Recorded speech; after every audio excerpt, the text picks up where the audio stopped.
So welcome everyone. Thank you so much for coming. I'm very excited because I'm reading this book now and enjoying it so much. We're just very pleased to have Jeffrey Sussman back. He has been at the library a few times for various books, and this one, Big Apple Gangsters, I'll let you know, is going to be available November 7th. It was available November 17th, and it's available on Amazon and Barnes & Noble.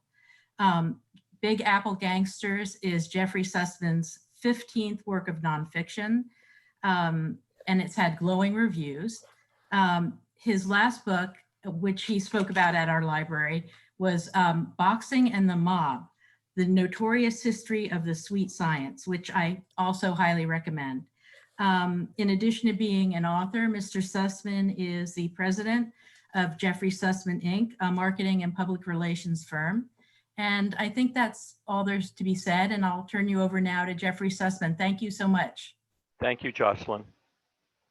A lot of people asked me what sparked my interest in writing this book in the first place. And I had several experiences in my life that attracted me to stories about the mob.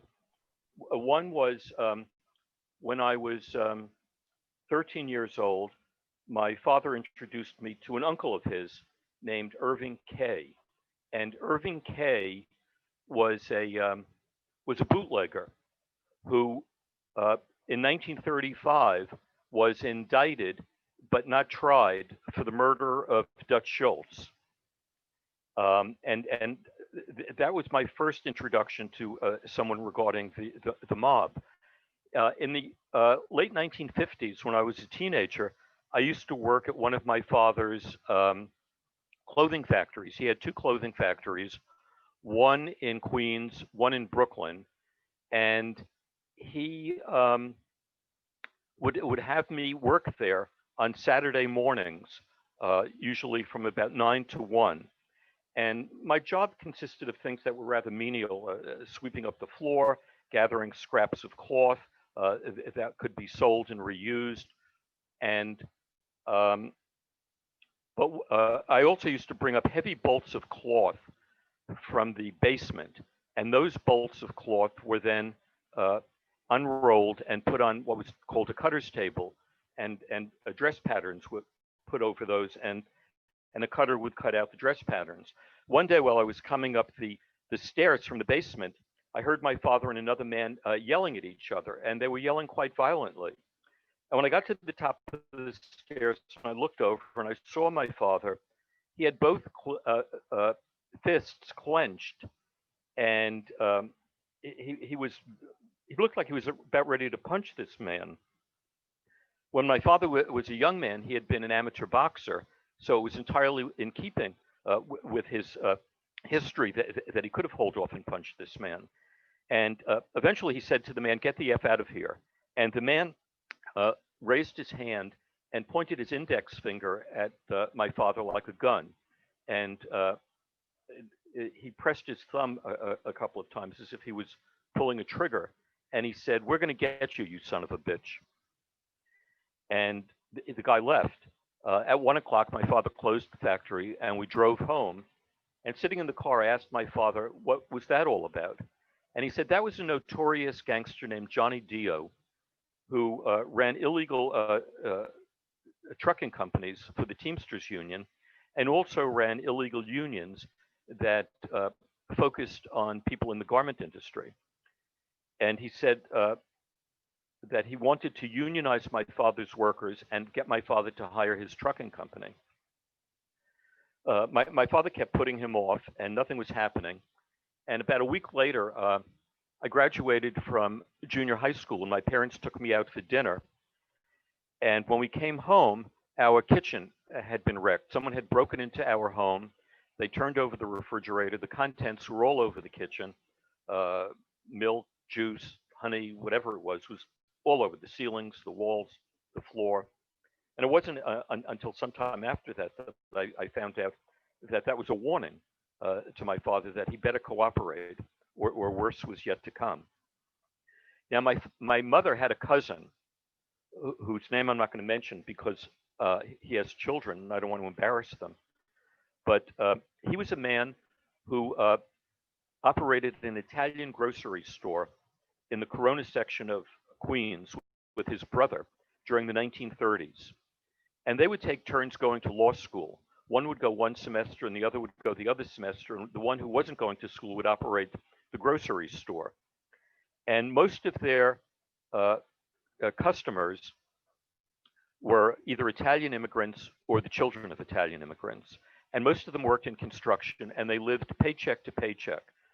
So my mother's cousin and his brother often wound up lending them money. And sometimes they'd lend them money as much as a few $1,000s to put a deposit down on a home that they wanted to buy. In the process of dealing with these people, they got to meet a lot of mob people, and they had various financial associations with people in the mob, especially after they formed a title company and a mortgage company and some other financial institutions. They eventually became very, very wealthy and operated, developed a number of malls, shopping malls on Long Island and through parts of New England.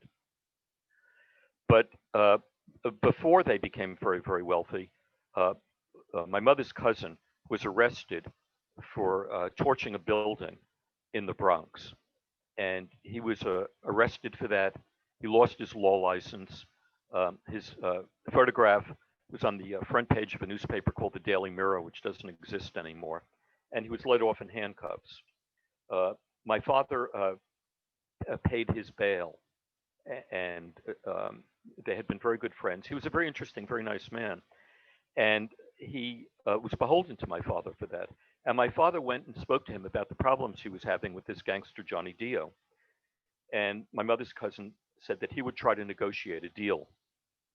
And what he was able to do is he was able to stop the illegal unionization of my father's workforce. My father's workers didn't want to be unionized because they realized they would actually make less money than he was paying them. But my father did have to take the trucking company as his means of delivering dresses to department stores. But my father died 2 years later, and his partner was not a very strong person and had a difficult time dealing with the mob. And they kept jacking up the prices of their trucking to the point where my father's partner couldn't afford to pay. And he had to bring them in as first a small partner, then a larger partner, and so forth. And eventually they took over the business, and they did what's called a classical mafia bust out, where they bought all sorts of merchandise for the business. They never paid for it, and then they sold the garments that they manufactured. They sold them at deeply discounted prices, so that they were able to keep that money. And then the company just went bankrupt. The building that the factory was in was a building that my father owned, and they incinerated that building as well and collected the insurance money. So those were two early experiences that I had with the mob. And then much later in life, in the 1980s, I became friends with a man who was a doctor, and he had a father who controlled all the gambling in New York for Frank Costello, who was known as the Prime Minister of the Underworld. And he had an interesting relationship with his father. His parents were divorced.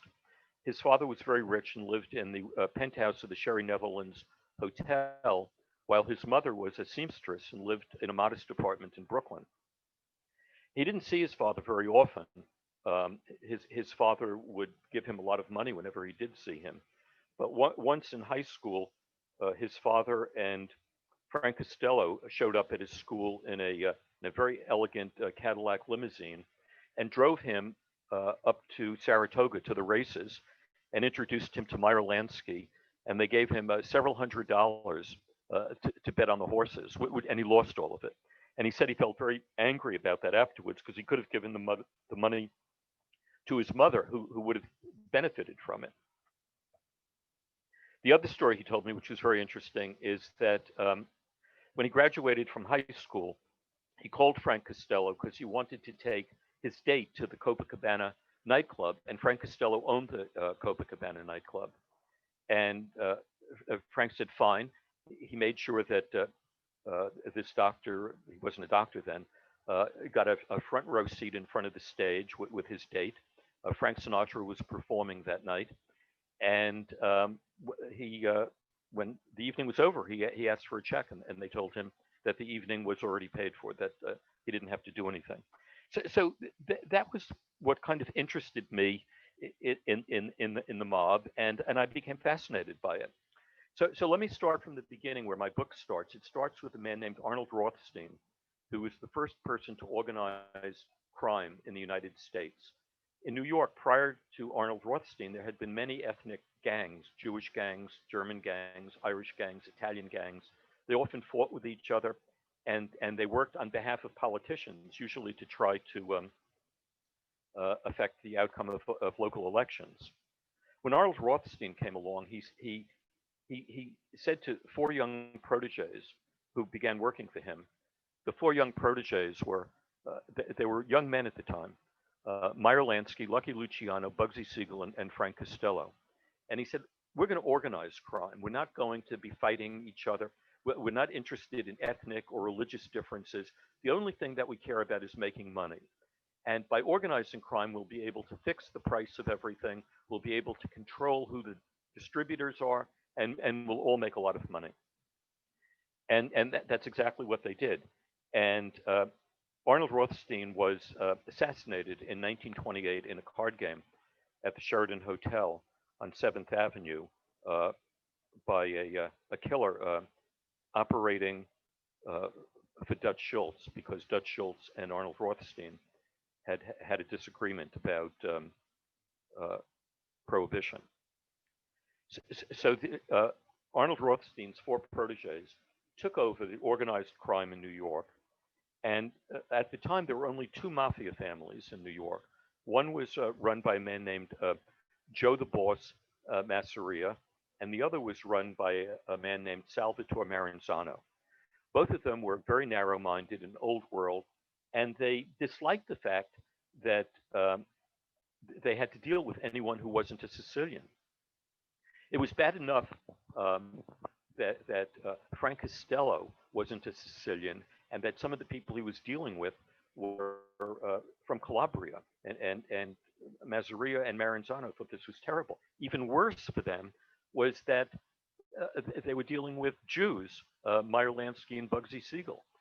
And the four proteges realized that they had to get rid of these two guys, otherwise they would never really be able to expand their business and really take over organized crime. And so they arranged for their assassinations. Bugsy Siegel and Lucky Luciano and several imported talents killed Joe the Boss Masseria at a restaurant near Coney Island. And it was ironic because Salvatore Maranzano, who had an office in what was we perhaps know it as the Pan Am building, and at the time it was owned by I think it was the New York Central Railroad. He had an office there, and he was violently anti-Semitic. And Luciano thought it would be ironically appropriate if the four killers he sent to kill Maranzano were all Jewish, and so that's what he did. And they posed as IRS agents who were coming to go over his books, and they wound up stabbing him about 25 times and shooting him about 8 times, and left and were never caught.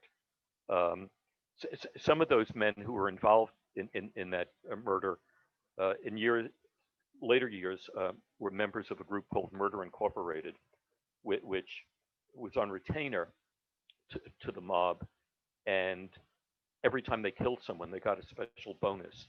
And Murder Incorporated consisted of about 200 killers, all of whom were either Jewish or Italian, and they were very close with each other.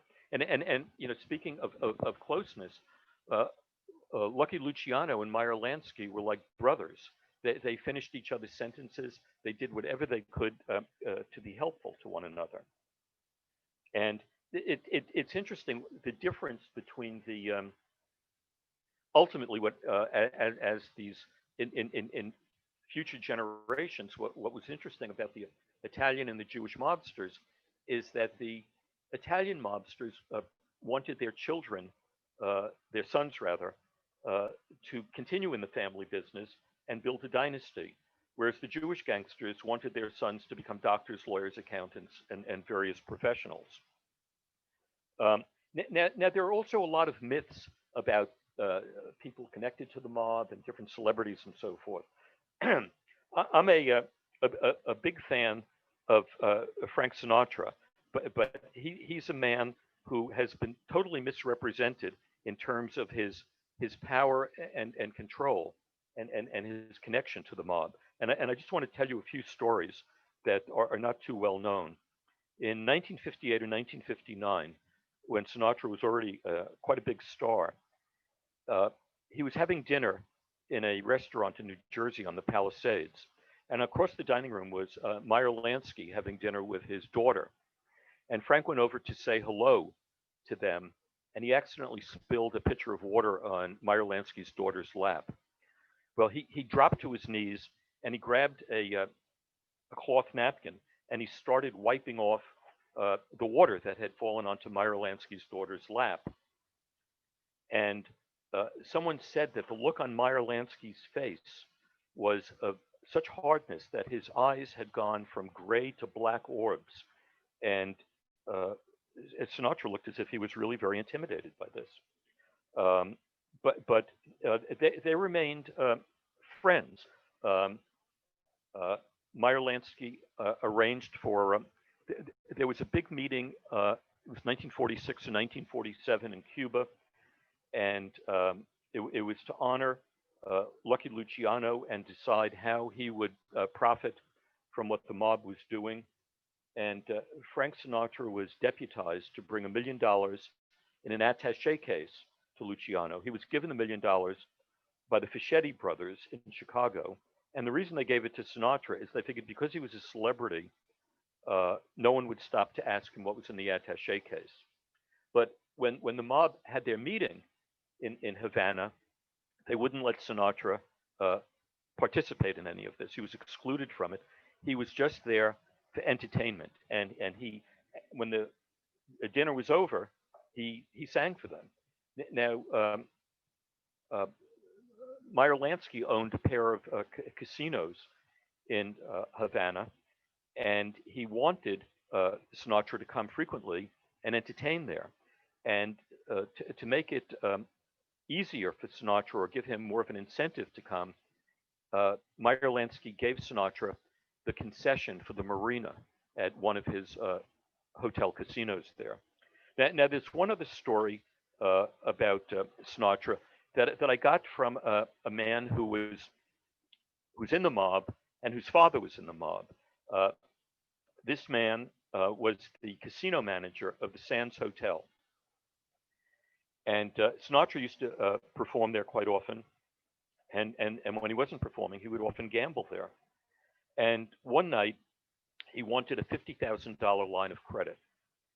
And the casino manager went to the overall manager of the entire establishment, a man named Carl Cohen, and said, Sinatra wants a $50,000 line of credit to gamble. And Carl said he can't have it. And this the casino manager went back and told Sinatra this.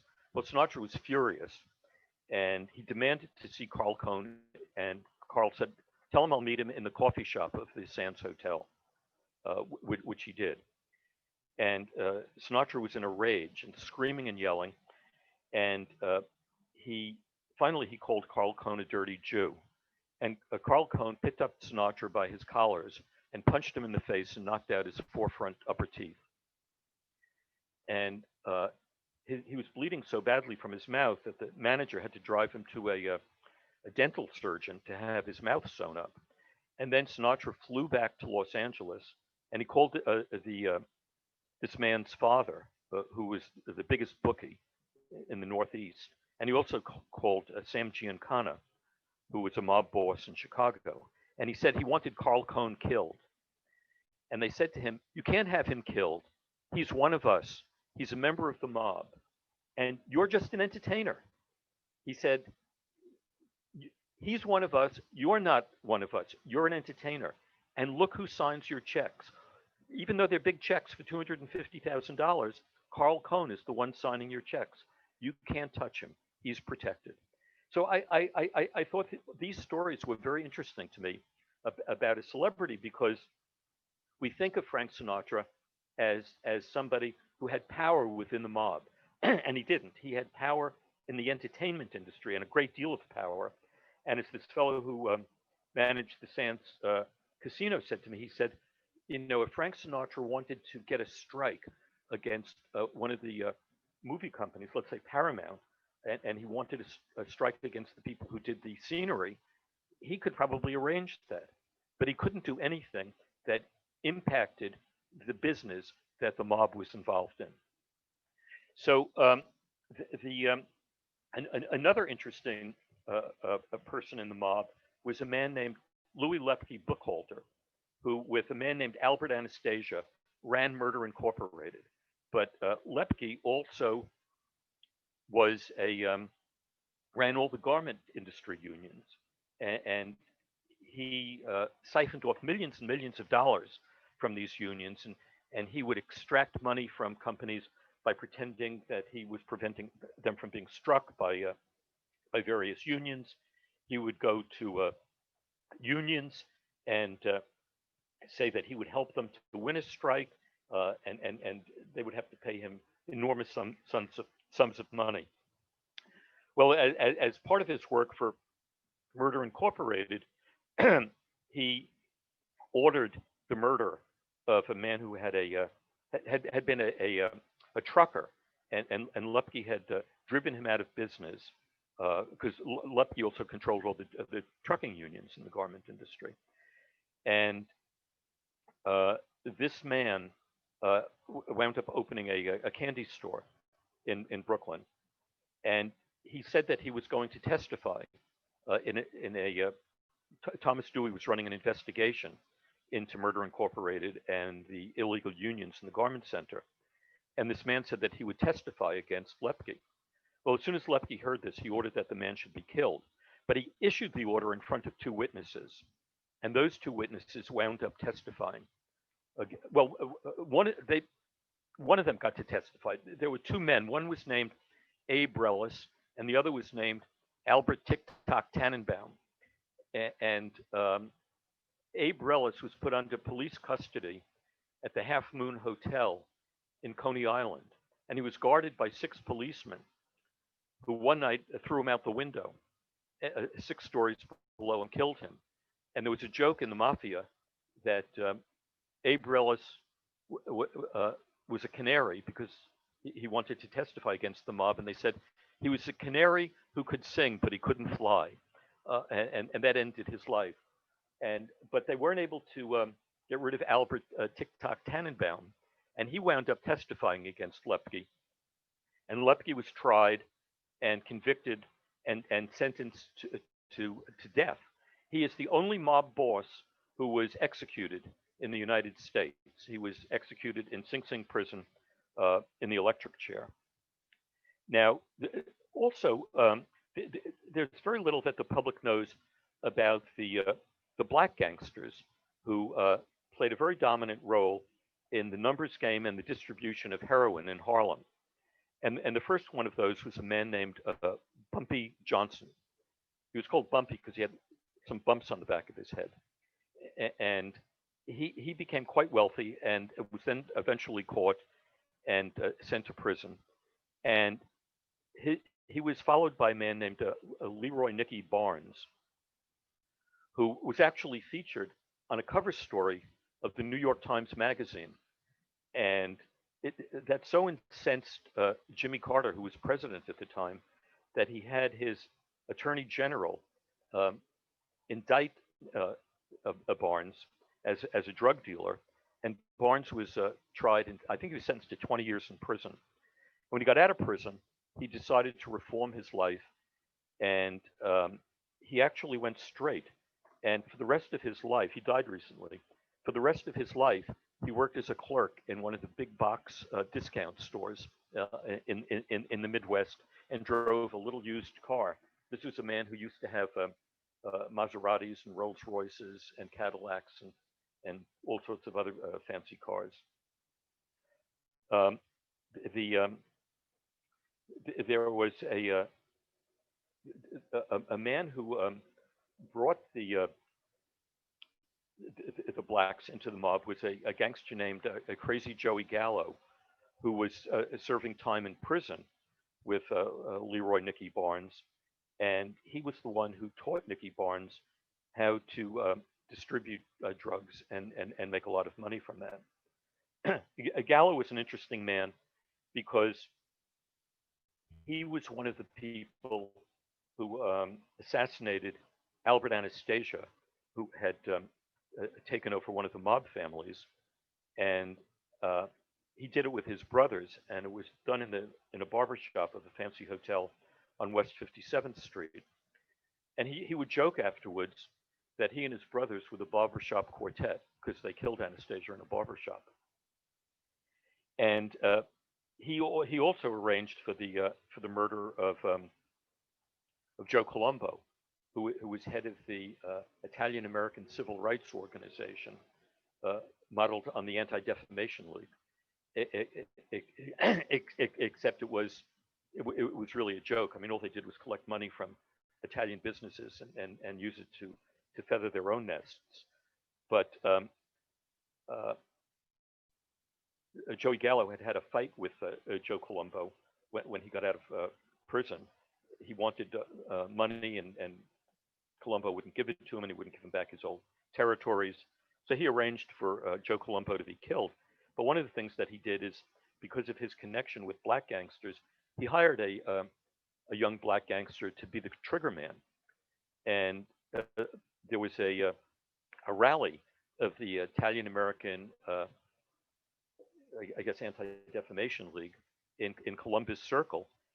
And he got the killer, a man named Jeremy Johnson. He got him a false press credential so he could get up close to Joe Colombo. And Johnson shot Colombo as Colombo's bodyguard had already backed away, letting this happen.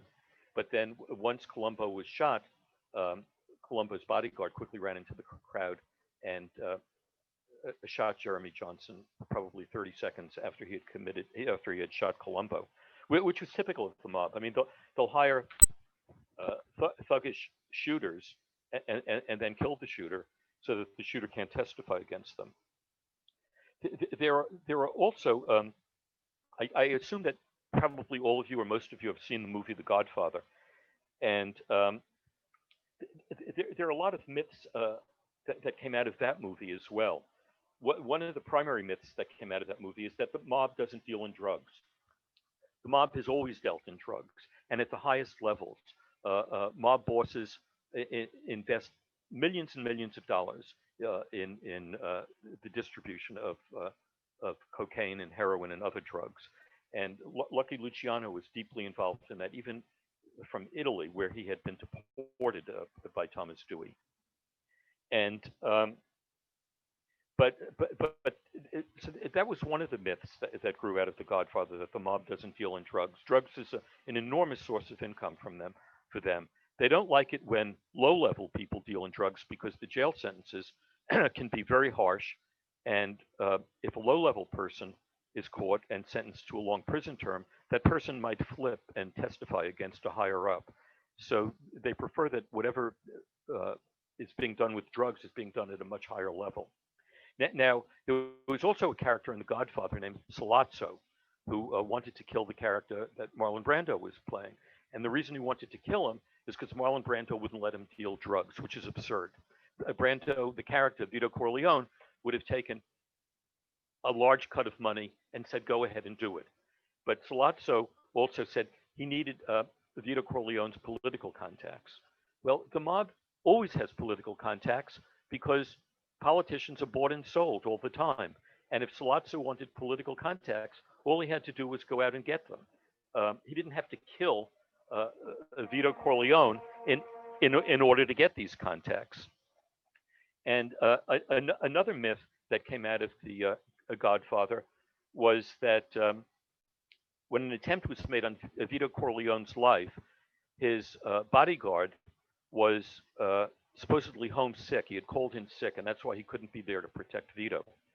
Well, from what I gathered in speaking to people in the mob, this would never happen, because if you're going to call in sick, it's an immediate indication that you're in cahoots with the people who want to kill your boss. What they normally do is they step aside and let the killers carry out their killing, which is what Lucky Luciano did when Joe Masseria was killed in a restaurant in Coney Island. He said to Masseria, "Excuse me, I have to go to the men's room." He went to the men's room. The killers came in and shot Joe Masseria. Luciano came out of the bathroom afterwards, and when the police came, he said, "I had no idea who these people were. I never saw them. I was in the bathroom." This happens frequently, and when a famous gangster named Carmine Galante was killed at a restaurant in Brooklyn, you probably remember a famous photograph that was in the tabloids of this guy lying in the backyard of an Italian restaurant with a cigar poking out of his mouth. His bodyguards were nowhere to be found, even though they had been at the table next to him when he was killed. And if they are going to stay around, they're going to be killed. So, for example, when Paul Castellano was killed, he was accompanied by his bodyguard, Thomas Bilotti, and Thomas Bilotti was killed at the same time that Paul Castellano was. An additional myth that came out of The Godfather is that the mafia can kill cops. The mafia has never killed a cop, and they never would kill a cop, because it would bring down the entire New York City police force. It would bring down the FBI and all sorts of other agents on the mob. And a perfect example of this is in the 1980s, a gangster named Constable Faraci killed a drug enforcement agent named Everett Hatcher. Everett Hatcher was involved in a drug buy from Faraci, and Faraci suspected that Hatcher might be an agent, and he drove by Hatcher's car and shot him twice in the head. Well, the police put so much pressure on the mob that the mob couldn't do any business, and the mob told the police, "We're going to get him," and they did. The Bonanno family went and they found Faraci and they killed him. And they killed him exactly the way he had killed Everett Hatcher. He was sitting in a car, and a van drove by with two mafia hitmen, and they shot him 4 times in the head, and then called the New York City police and told them where they could find the body. And that removed all the pressure that the New York City police were putting on the mob. So there were all these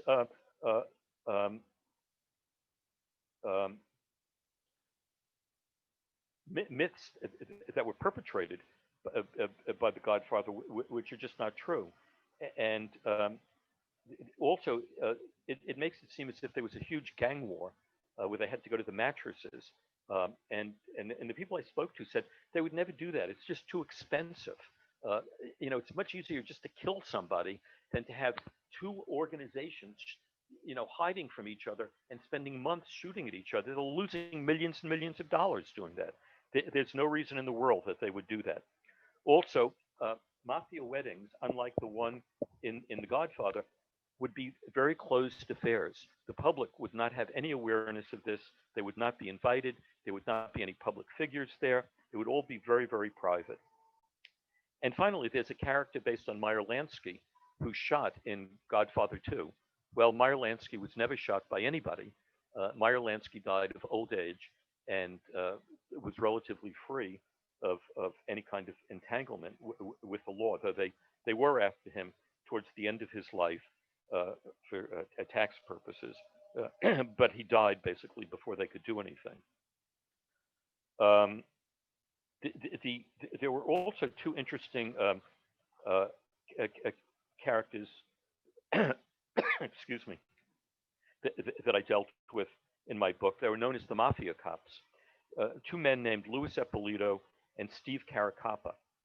who had joined the police force, New York City Police Department, in the 1960s.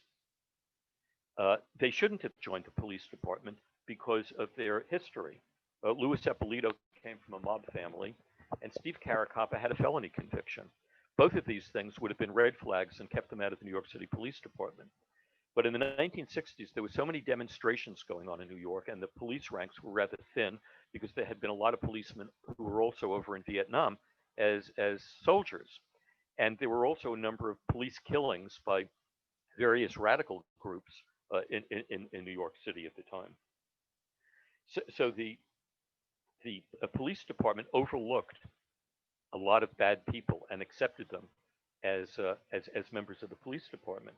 Well, when these two characters got together, they formed their own execution squad in the New York City Police Department. They worked for the mob the way Murder Incorporated did. They were on a monthly retainer, and then they received some enormous fees for killing people. You know, $75,000 here, $50,000 there, and you know, I interviewed the cop who investigated and caught them, and I also interviewed the man Michael Vecchione, who tried them and sent them both to prison.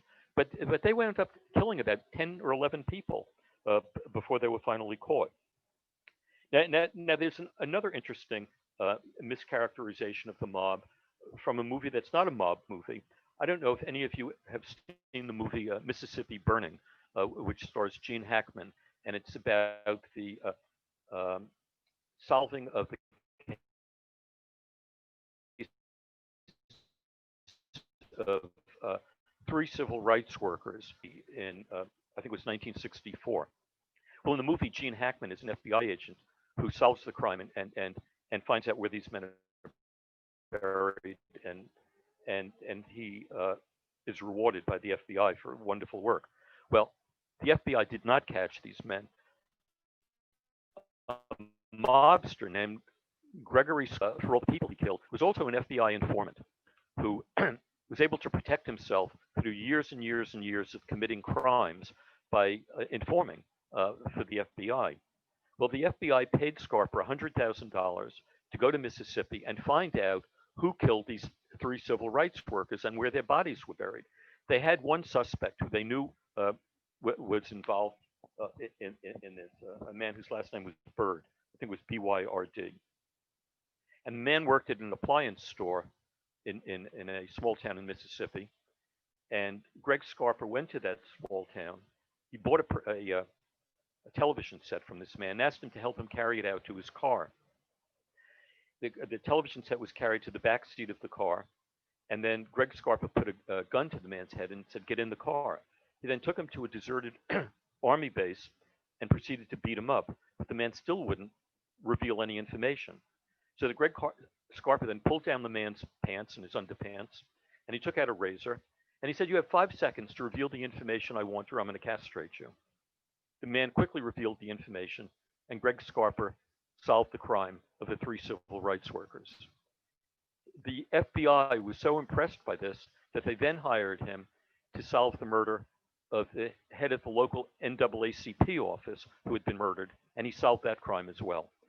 He had a falling out with the FBI because the FBI didn't want to pay him as much money for that case as they paid him for the previous case, so he refused to do any more cases for the FBI. But none of this was revealed in the movie Mississippi Burning, but I think it would have been a more interesting story if it had been the real story. And anyway, you know, that's pretty much the stories that are in my book, and I would be very happy to answer anyone's questions if you have any questions.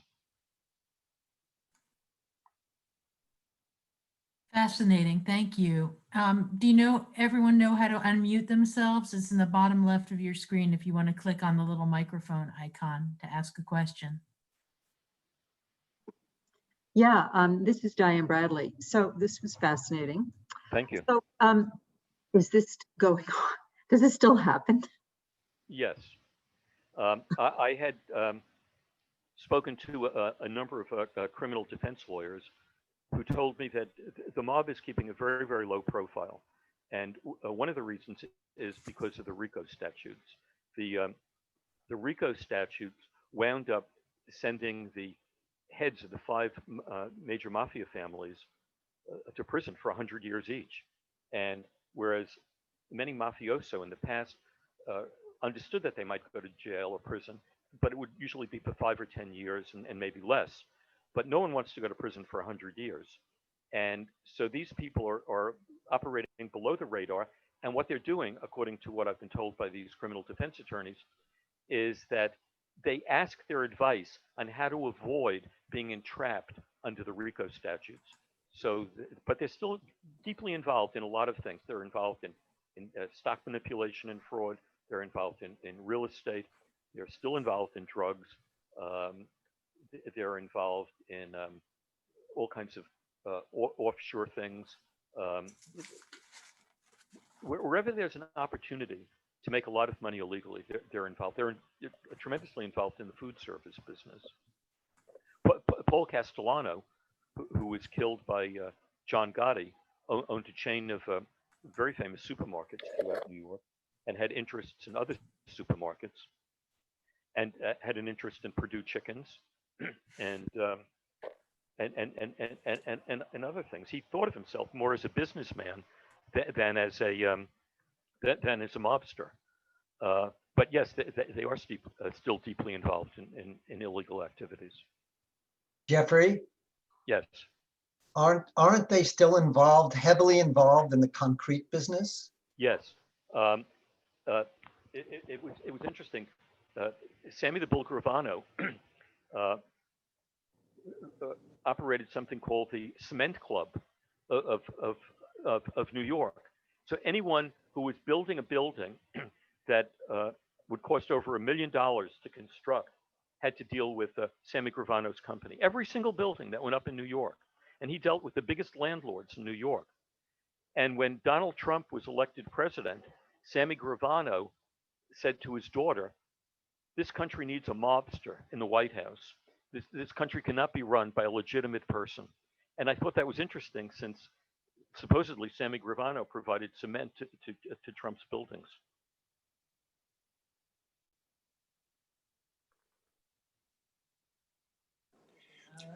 Jeffrey, Bob and Carol Doherty here from Greenwich Village. Thank you so much for your time this evening. But we have family dating back to Saratoga, and I was wondering, would you be able to shed a little more light on Arnold Rothstein and his influence on Saratoga racing at the time? I know that's probably very early, but anything you have to say would be of interest.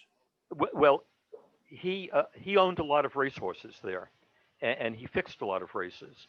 And one of the ways that he did it, I don't know if you've ever heard of this, he would put sponges into the nostrils of horses that he wanted to lose, because that made it difficult for them to breathe as hard as they needed to breathe in order to win a race. He also bribed jockeys and in some cases drugged horses, either with drugs that would cause them not to race as quickly, or gave them other kinds of drugs that would cause them to race even faster. And he helped Meyer Lansky establish what were known as carpet joints. They were gambling houses, and Meyer Lansky operated, I think, 2 or 3 in Saratoga, and he was very careful. He never cheated in any of the people who gambled. He said the odds so favored the house that it was unnecessary to cheat people at gambling. They were bound to lose eventually anyway. The house always wins, he said. So those were the major things that I came across regarding Saratoga. Interesting. Hey, Jeffrey, Steve.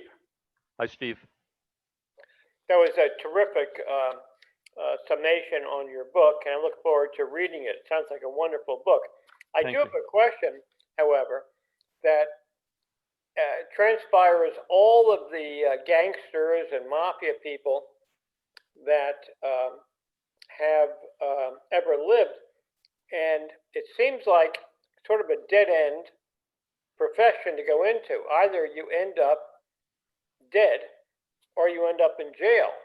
So I'm curious, what do you think developed in terms of why would you want to go into a career that ends up pretty bad?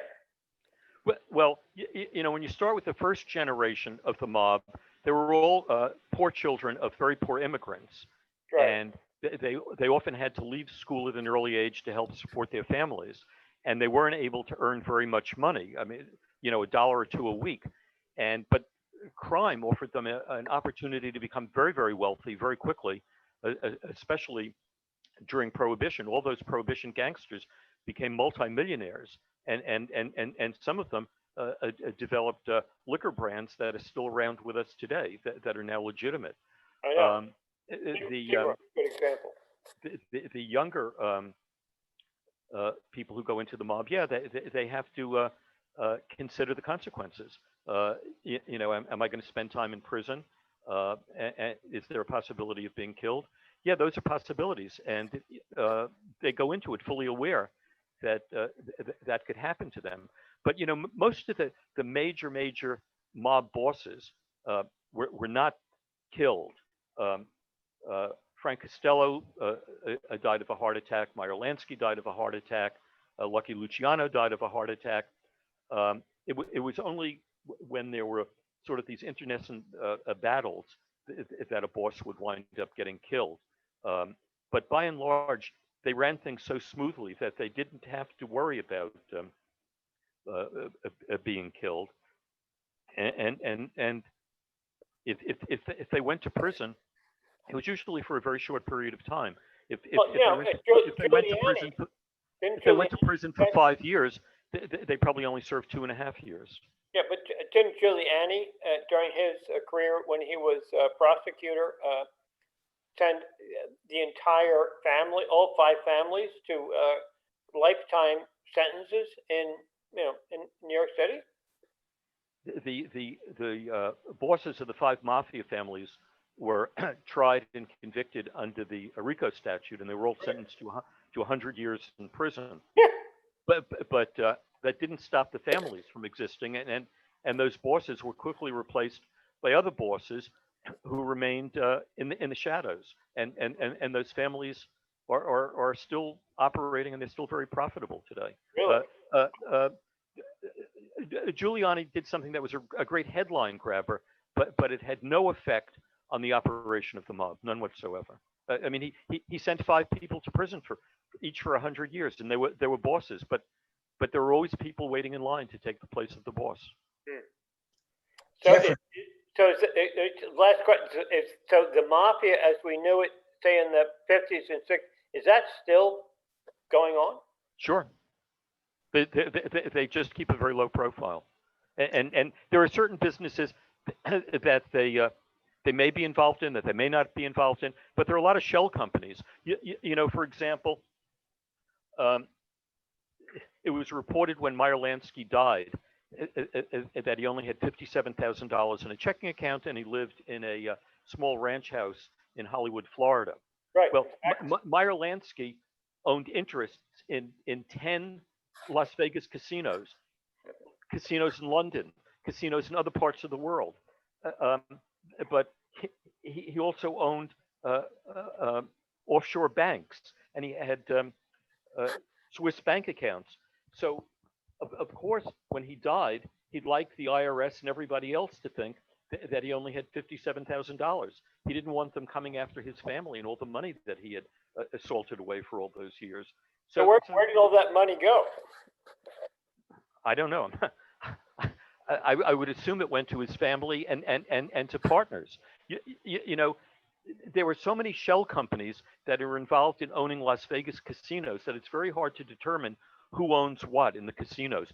Earlier I mentioned that a lot of the Jewish gangsters wanted their children to become professionals, doctors, lawyers, and accountants, etc.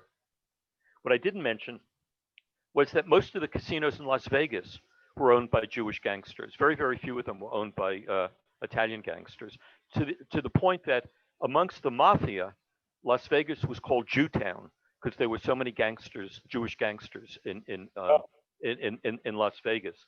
And a number of years ago, this was in the late 1970s, I was at a resort in Southern California called La Costa over the Christmas holidays. I know it well. And I was invited to a New Year's Eve party.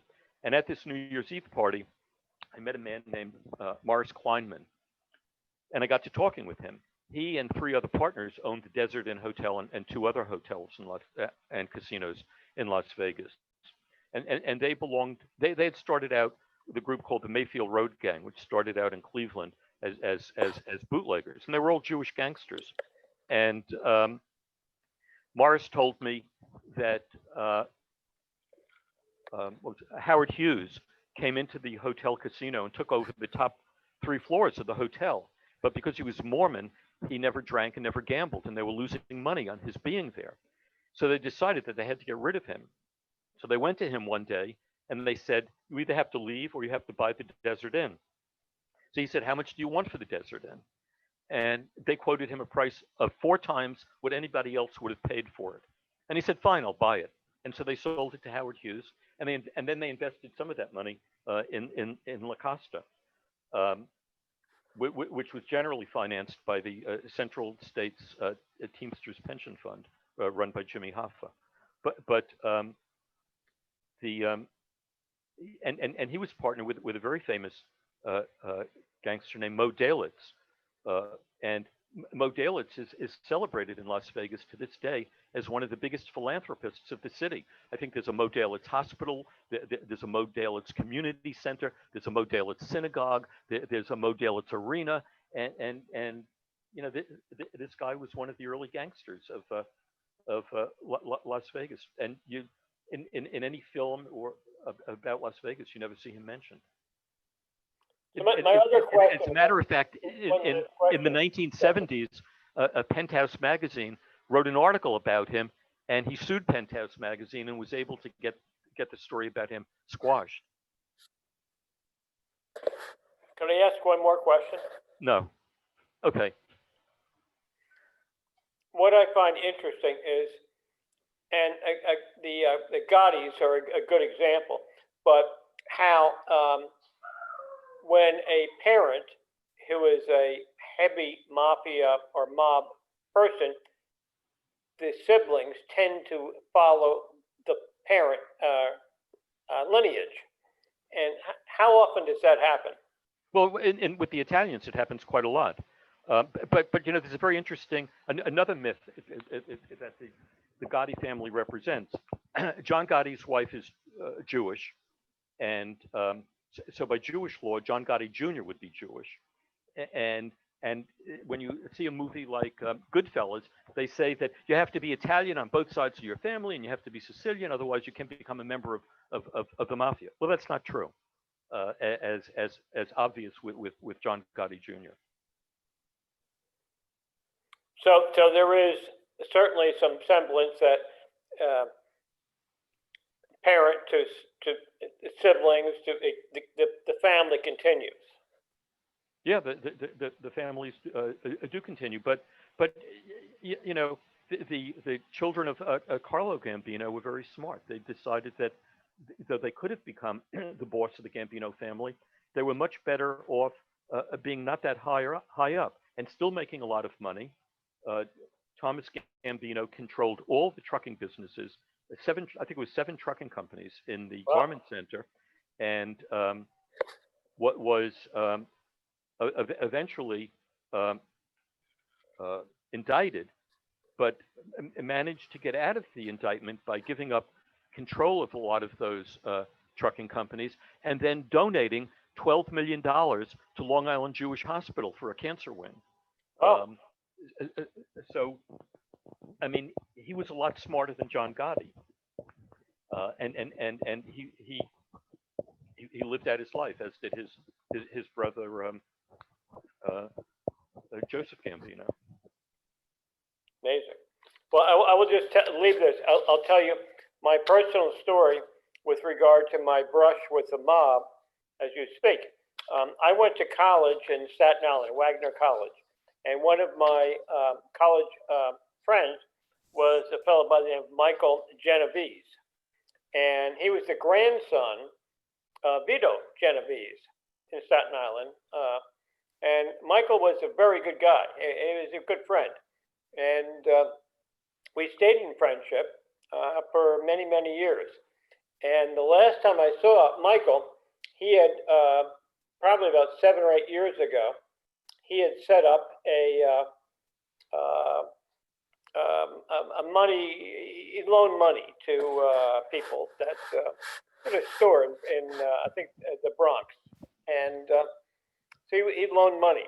And I remember having lunch with him, I'm sorry, dinner with him, and we had dinner at the Palm, where we always had dinner about once or twice a year. And he said, the problem I have, Steve, is that people use my last name and think I'm a bad guy. I'm not a bad guy at all, but I borrow money from lots of people, and then I loan it out for a little higher interest, and I that delta in between is how I make my money. Well, about 6 weeks after I saw him, on the news came in that 3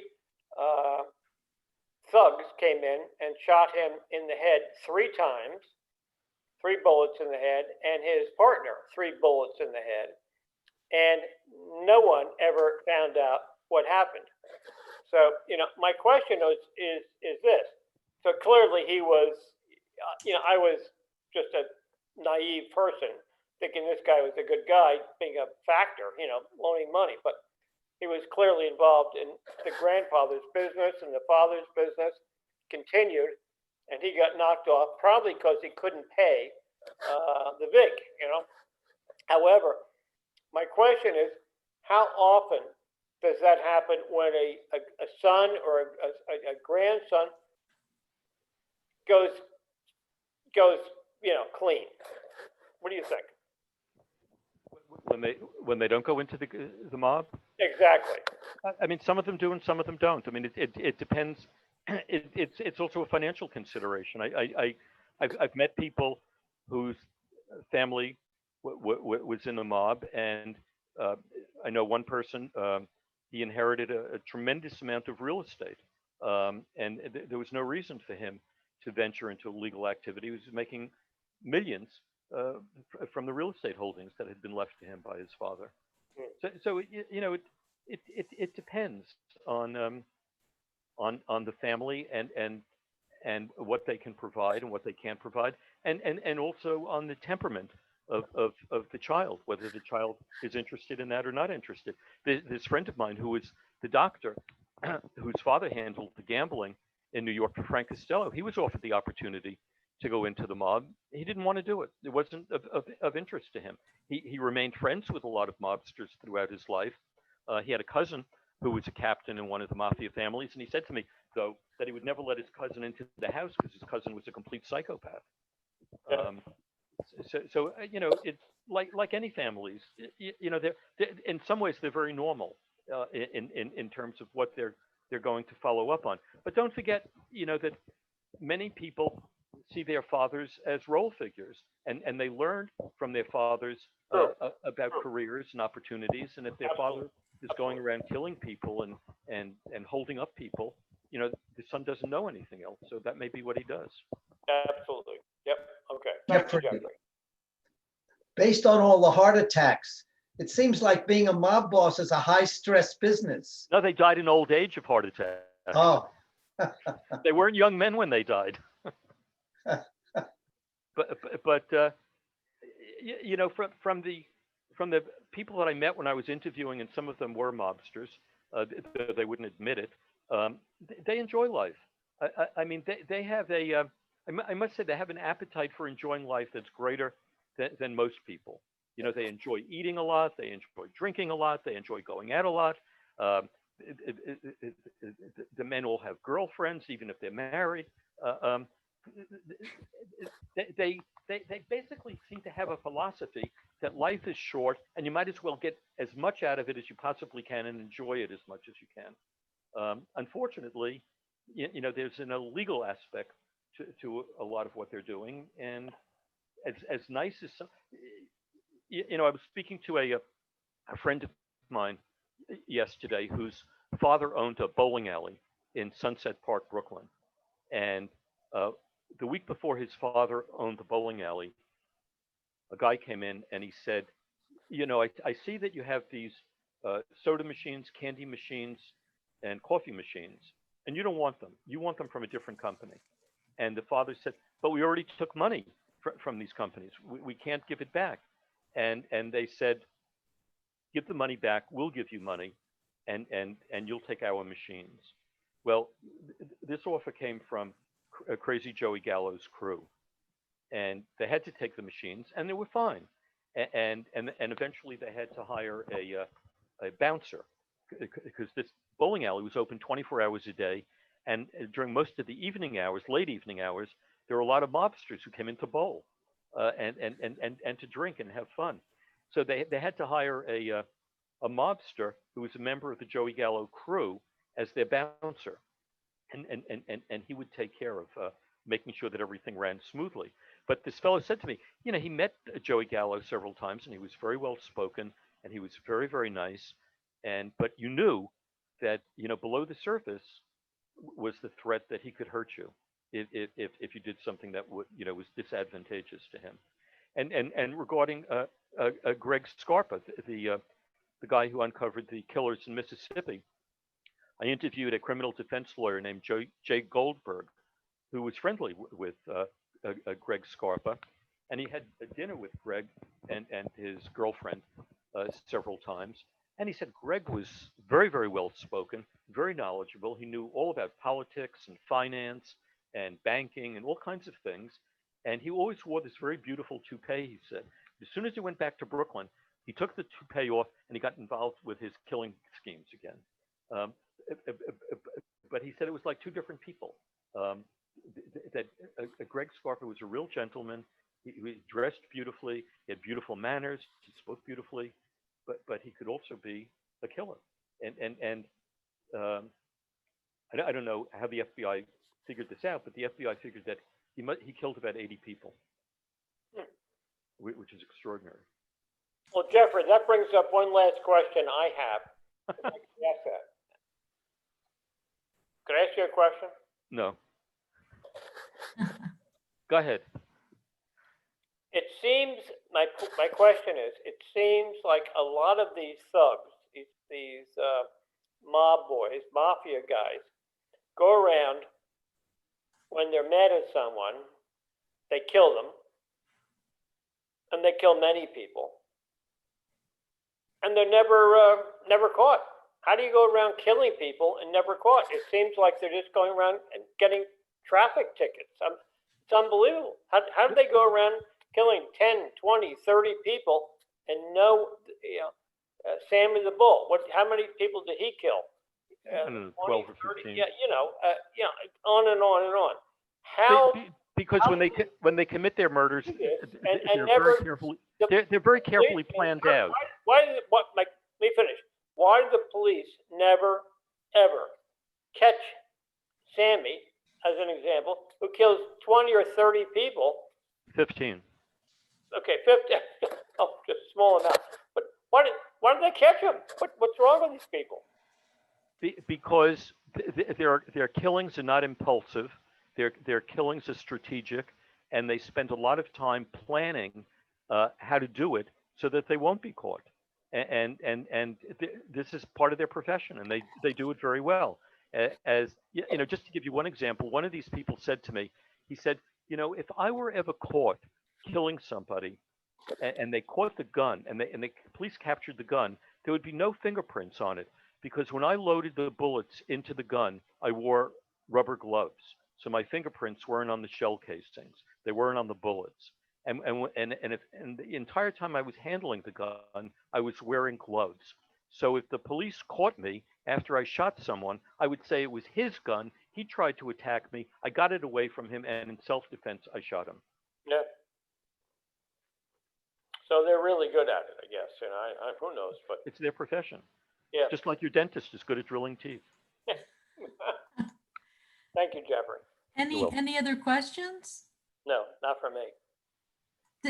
I just want to say that there's so much in the book that you didn't get a chance to talk to. Like, we didn't even talk about Bugsy Siegel, and that's a whole chapter. I love Bugsy Siegel. Yeah, it's really, I highly recommend the book, everyone. Oh, I wanted to just mention one other anecdote that I forgot to mention that I thought would be of interest regarding Greg Scarpa. He was arrested and indicted, but he was home and he was wearing one of those ankle bracelets that if you're confined to home arrest, you have to wear so the FBI know where you're at exactly. But his son got involved in a drug buy in Brooklyn, and the two people who he got involved with tried to shoot him. And he came home and told his father, and his father said, "We're going to go out and look for these guys, and we're going to get them." And they came across the two guys, and the father rolled down the window of his car and started shooting at them.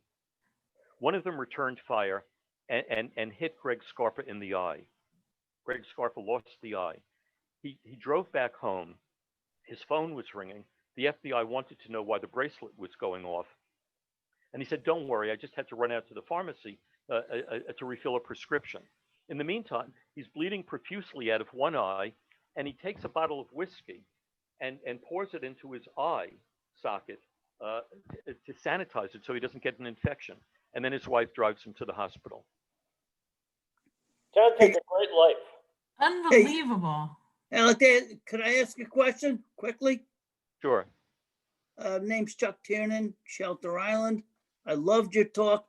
Do you think after this talk you might become a target?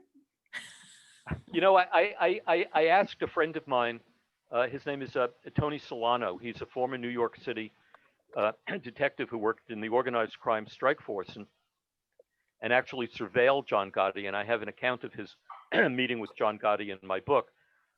And I said to Tony, when I was writing something, I said, "You know, do you think I have anything to worry about?"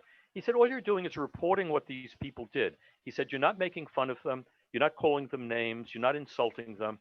There's no reason for them to get angry at you. You're just reporting. And the mob does not kill journalists." Great. It was a great talk. It reassured me. I felt better. Anyone else?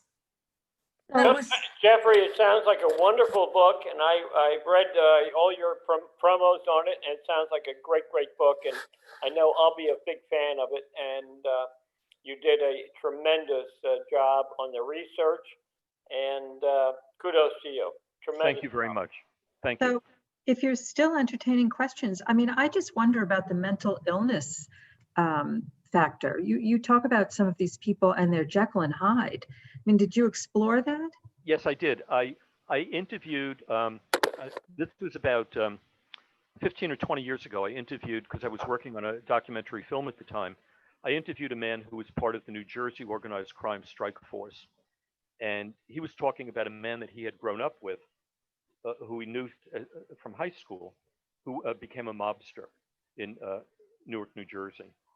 And he had to go arrest this man one time because the man had lured his own best friend to an Italian social club in Newark. And it was around 6 o'clock in the evening. And he lured this man inside the vestibule and then shot him in the head twice, and then went home to have dinner with his wife and 2 daughters. And his friend from high school, who was now a detective, said he sat there with blood spatter on his shirt while he's having dinner with his wife and his 2 children. And it was as if he was 2 different people. He said there is a certain level of schizophrenia in people who can do this and carry on their lives as if they're perfectly normal human beings. Yeah, I'll say. Wow. Anyone else? There's so much in this book, and it's so many fascinating anecdotes and so many fascinating characters. Thank you for sharing some of it with us. My pleasure. And thank you everyone for coming. And if you know anyone that didn't get to attend tonight, it's being recorded. So we'll have it on YouTube when we can. So thank you everyone. And thank you very much, Jeffrey Sussman. It was fascinating. Thank you for inviting me. Yes. Good night, everyone. Good night.